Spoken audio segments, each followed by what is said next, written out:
watching, my son and I have recently been out foraging some reishi mushrooms. Well, today we're going to make some reishi tea. I want to encourage you to go ahead and like, subscribe, and follow along so you can get all the details. Once you have your reishi found and dried out in a cool, dry place, go ahead and inspect it. Look for any mold, get rid of that. If there is any pieces with mold on it. Also, look for any insects. You can disregard those pieces. Once you have reishi all sorted out, you can crumple it up and make some tea. Now listen, this tea is really healthy. It's bitter, and if you have a weak stomach, it may hurt your belly a little bit. So be cautious and, be wise with tasting it, but it's really good for you, for your cholesterol level, whatnot. You're going to take about 2 quarts of water to make 1 quart of tea, and it'll start to boil. Once it gets boiling, go ahead and add a cup of mushrooms, make this quart of tea.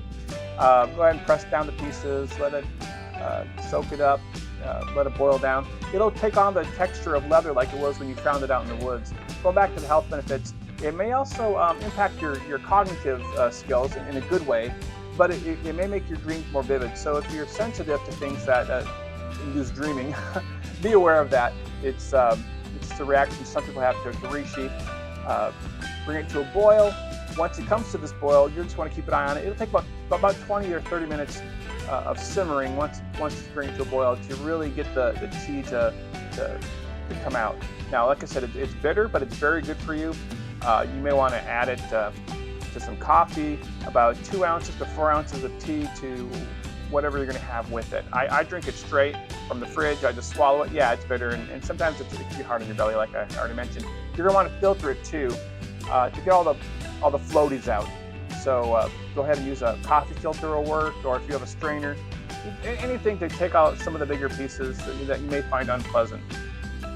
I'm filtering it right into a mason jar, and like I said, 2 quarts, you're going to boil that down to about 1 quart. It'll take about 20-30 minutes of a hard boil, then a simmer.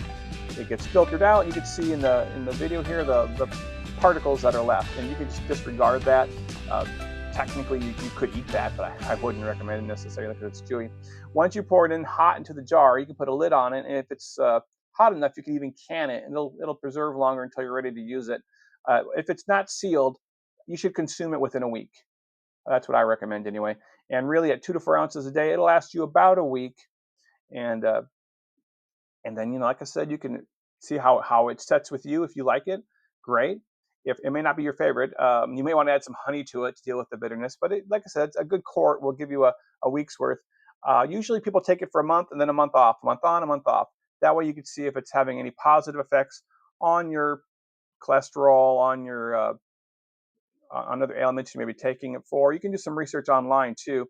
Here's about 2 ounces in a glass. You can see how much reishi tea we made. I want to encourage you to go out there, find some reishi mushrooms, make some great tea, try it for yourself, see if it's for you, see if there's any positive benefits for you. Good luck. Please share, like, and subscribe. Thanks.